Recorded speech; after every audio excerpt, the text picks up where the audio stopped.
black stink on me, boy.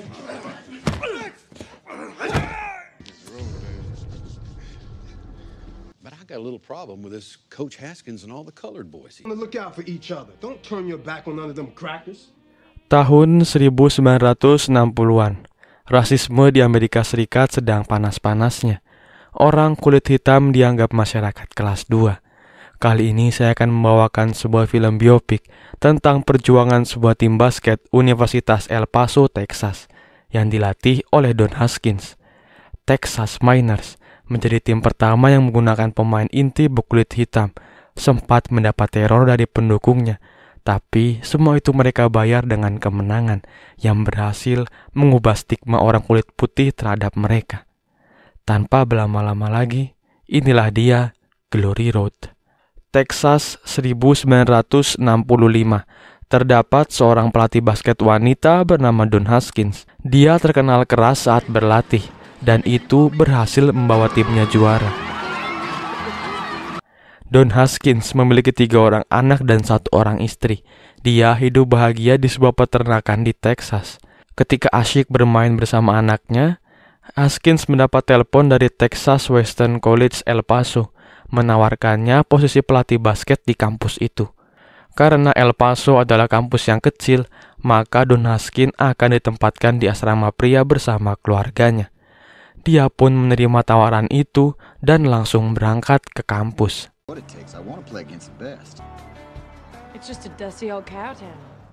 Haskins mengajak asistennya, Moe Iba, dan langsung diperkenalkan dengan Rosemore, pelatih kebugaran sekaligus penasihat spiritual. Haskins dan asistennya langsung berkeliling melihat para pemain, dan sayangnya pemain yang mereka miliki sangat lemah. Lapangan basket yang mereka punya juga terlihat sangat tidak terawat, dan itu semua diperparah dengan tidak adanya budget untuk merekrut pemain. Haskins pun langsung mengajukan protes kepada salah satu pengurus kampus. Tapi dia berterus terang, budget mereka sudah dialokasikan ke football. Alhasil, Don Haskins dan stafnya pergi ke Kansas untuk memberikan beasiswa pada para pemain incarannya.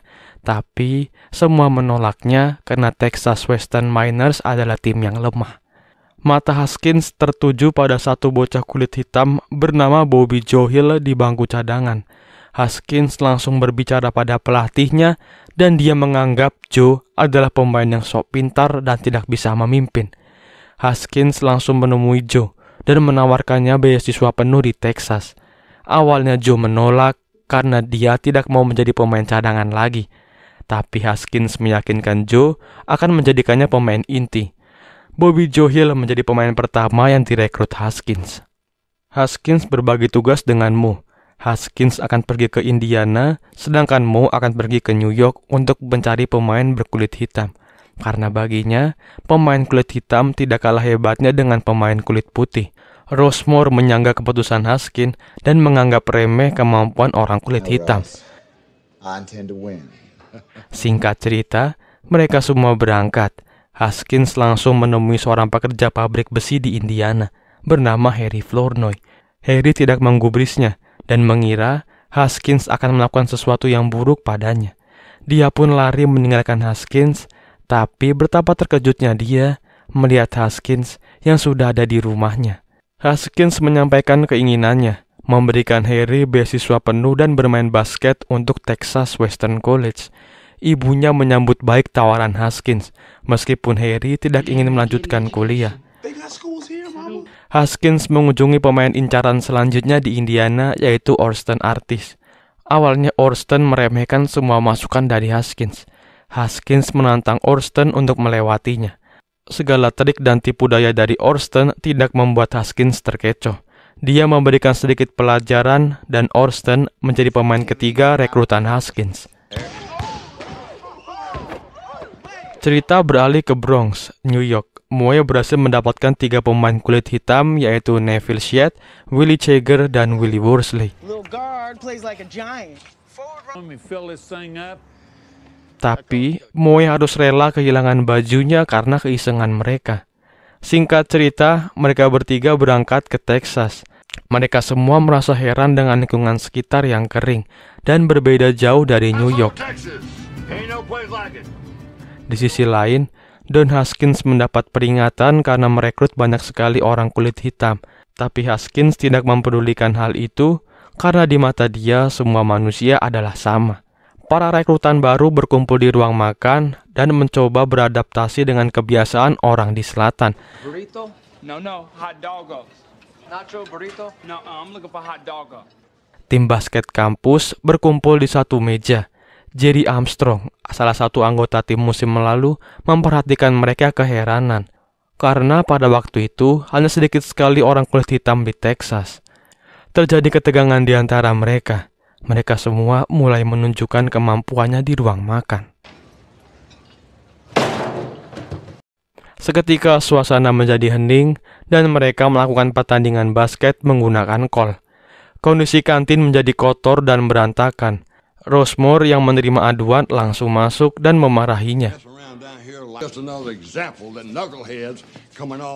Keesokan harinya, mereka kedatangan satu pemain lagi, yaitu David Layton. Dia adalah pemain basket terkenal dari kota Houston.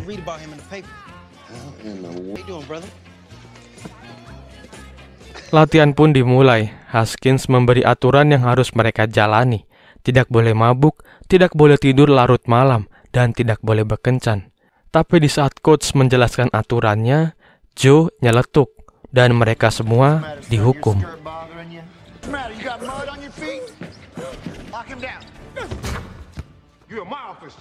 Seakan tidak kapok dengan kejadian tadi sore, Bobby Joe mengajak teman-temannya ke bar. Tentu saja mereka semua tidak menolak kecuali David Layton. Sesampainya di bar, para pengunjung melihatnya aneh, keheranan. Mereka semua menghabiskan malam dengan minum-minum dan mabuk.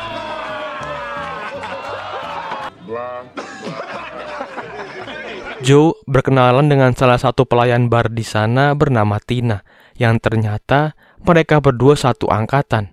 31 hari sebelum musim dimulai, Haskins sudah melihat keanehan dari mereka yang lemas dan kelelahan karena begadang di bar semalam. Mereka semua langsung mendapat hukuman, lari bolak-balik lapangan dan latihan bertahan.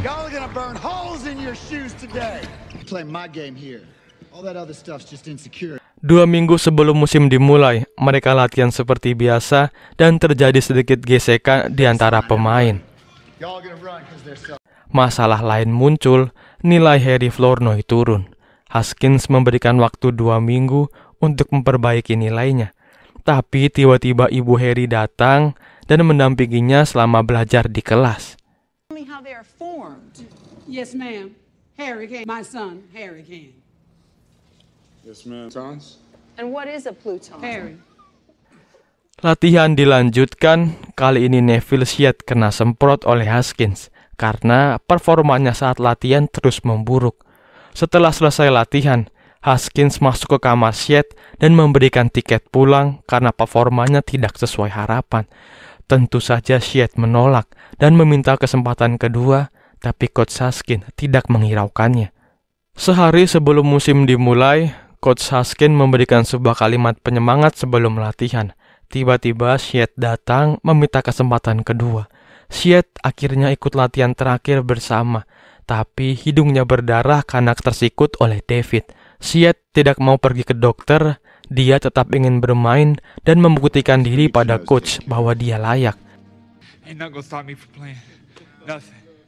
Melihat keteguhan hati Shedd, akhirnya Haskins memasukkan Shedd dalam tim.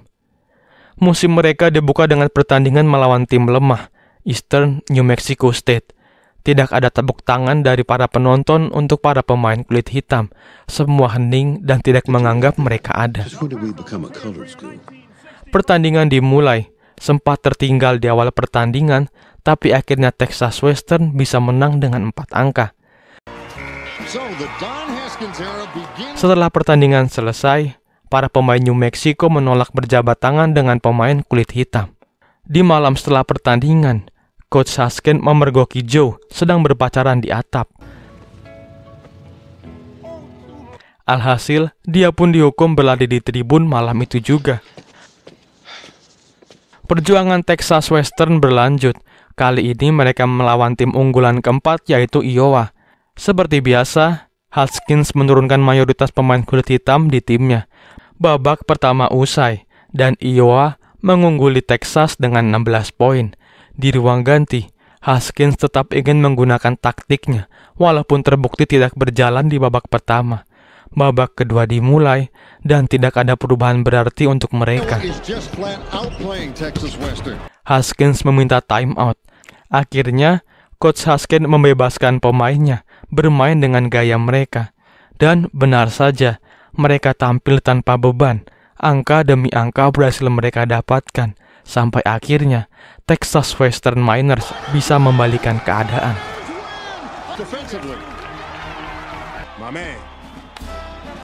Setelah pertandingan, mereka menyelinap keluar asrama untuk pergi ke sebuah pesta. Tapi kali ini, pemain kulit putih juga ikut bersama mereka. Ternyata mereka semua menghadiri pesta khusus orang kulit hitam. Tentu saja Jerry Armstrong dan pemain kulit putih lainnya dipandang sinis. Kedekatan mereka sebagai tim mulai terbentuk. Tidak ada perbedaan antara kulit putih dan kulit hitam lagi. Mereka semua sudah bersatu menjadi satu tim. Perjuangan mereka berlanjut, pertandingan demi pertandingan mereka menangkan tanpa satu kali pun kekalahan. Wajah para pemain Texas Western Miners menghiasi koran lokal. Kemenangan 100% mereka menjadi perbincangan hangat di Amerika Serikat.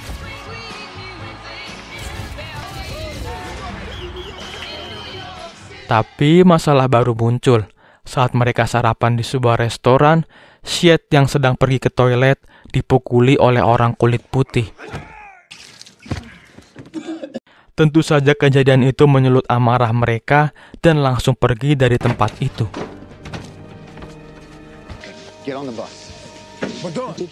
Ketakutan menghantui mereka, dan mulai sekarang, jika ingin keluar, mereka semua harus berpasangan agar bisa saling menjaga. Tidak hanya itu, Coach Haskins juga menerima surat ancaman dari orang tak dikenal karena dekat dengan pemain kulit hitam. Di saat akan memulai latihan, Willie Chager mendadak kolaps di lapangan. Ternyata, Willie memiliki kelainan sejak lahir, yaitu jantungnya yang tumbuh lebih besar dari biasanya. Haskins tidak mau ambil resiko dengan keadaan Willie, tapi dia terus bersikeras untuk bermain di pertandingan selanjutnya. Sebagai gantinya, Willie tetap diperbolehkan ikut untuk menyemangati teman-temannya di pinggir lapangan. Singkat cerita, mereka berangkat ke Dallas untuk melanjutkan pertandingan. Di saat yang bersamaan, tim dari Kentucky juga datang. Kentucky College adalah juara bertahan musim lalu dan merupakan tim terkuat saat ini. Pelatihnya, yaitu Adolph Rupp, terlihat meremehkan Haskins. Pertandingan selanjutnya adalah melawan East Texas University. Mereka tidak disambut baik di sana dan hampir terjadi kericuhan. Pertandingan berjalan panas dan seimbang. Tapi, akhirnya Texas Western dapat membungkam para penonton yang mencacinya. Saat kembali ke hotel, kejadian buruk menghampiri mereka lagi. Kamar mereka diacak-acak dan tertulis kata-kata kasar di tembok. Mereka pun memutuskan untuk pergi dan langsung menuju Seattle. Kejadian barusan sangat mempengaruhi mental mereka. Mereka semua ketakutan akan teror selanjutnya. Perjuangan mereka pun berlanjut. Kali ini mereka harus menghadapi tim kuat lainnya, yaitu Seattle. Serangkaian teror yang menimpa ternyata berpengaruh pada performa mereka di lapangan. Hari itu, mereka bermain tidak kompak dan menelan kekalahan pertama. Tentu saja Coach Haskins marah. Terjadi sedikit ketegangan di antara mereka. Mereka semua saling menyalahkan. Tapi Coach Haskins menyemangatinya kembali dan menyuruhnya fokus untuk pertandingan selanjutnya. Kansas Jayhawks menjadi lawan mereka selanjutnya. Salah satu tim unggulan yang diisi pemain-pemain berbakat. Saat pertandingan akan dimulai, ibu dari Willie Chager datang dan memohon untuk memainkan anaknya. I don't care if it's just 5 minutes. Dan akhirnya, Willie diizinkan untuk bermain. Pertandingan dimulai. Kansas bermain sangat agresif sejak awal. Babak pertama berjalan dengan sengit.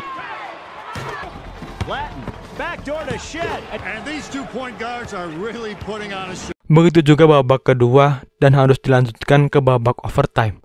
Pemenang dari pertandingan ini akan menghadapi Kentucky di final.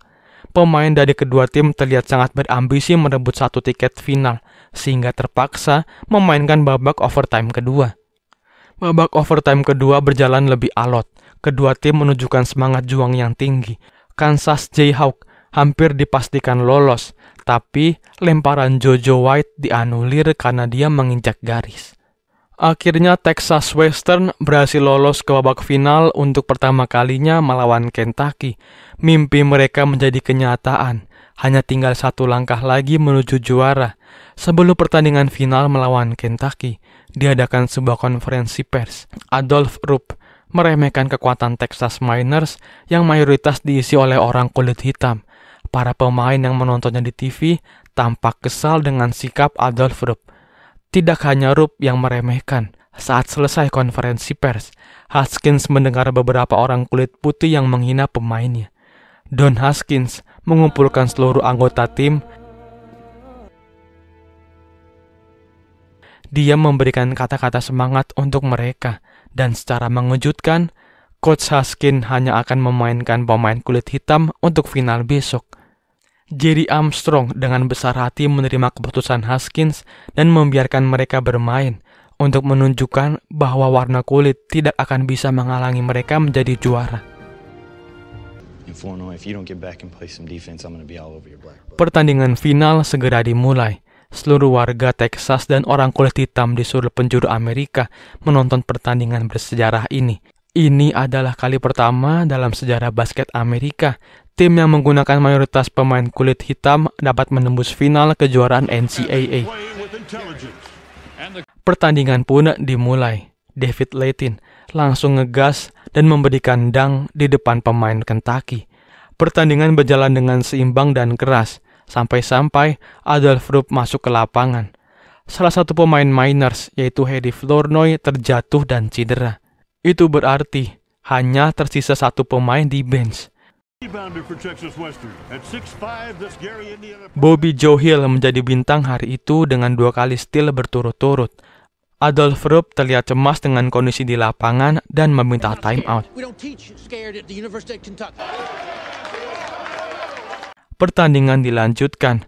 Poin demi poin mereka dapatkan dan akhirnya Texas Miners mengungguli Kentucky di babak pertama. Masing-masing pelatih mengarahkan pemainnya saat paruh waktu.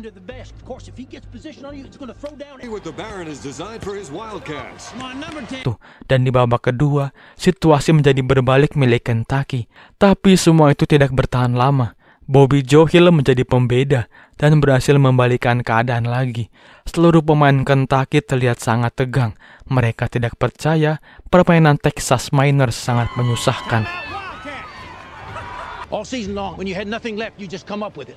2 menit menuju juara, pemain Texas Miners semakin sulit terkejar. Para penonton di luar stadion sudah mulai bersorak sembari menghitung mundur. Begitu juga para pemain di dalam lapangan.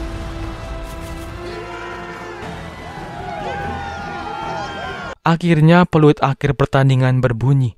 Texas Miners menjadi juara, sekaligus mencetak sejarah sebagai tim basket kulit hitam pertama yang mampu menjuarai turnamen NCAA. Para penonton tumpah ruah ke lapangan menyambut prestasi yang sangat membanggakan ini. Prestasi ini bukan hanya mengangkat nama Texas Western College, tapi juga seluruh orang kulit hitam di penjuru Amerika Serikat. Keesokan harinya, mereka kembali ke Texas. Mereka disambut bagaikan pahlawan di bandara. Willie Cager, setelah lulus dari universitas, dia mendirikan sebuah yayasan amal di El Paso. David Layton menjadi pemain basket profesional di Warriors. Neville Shedd menjadi pemain Boston Celtics dan asisten Haskins setelah pensiun. Jerry Armstrong menjadi kepala sekolah sekaligus pelatih basket. Hedy Flournoy menjadi pelatih basket dan guru SD di El Paso. Austin Artis menjadi polisi di Indiana. Willie Worsley menjadi pemain di ABBA. Dan yang terakhir, Bobby Joe Hill menikah dengan Tina dan tidak melanjutkan karirnya. Dia meninggal tahun 2002 dan ribuan orang datang untuk melayatnya. Don Haskins menjadi pelatih di Texas Western Miners selama 14 musim dan masuk ke dalam Basketball Hall of Fame. Lalu, film pun berakhir. Salah satu film yang sangat epik menurut saya, di mana perbedaan rasial di Amerika Serikat pada tahun itu sangat kental sekali. Mereka berhasil melawan stereotip buruk untuk orang kulit hitam dengan menjadi juara walaupun dipandang sebelah mata. Film ini juga menampilkan Don Haskins yang asli yang berperan sebagai tukang pengisi bensin. Oke, segitu aja alur cerita film kali ini. Semoga kalian dapat terhibur dan sampai jumpa di video seru lainnya.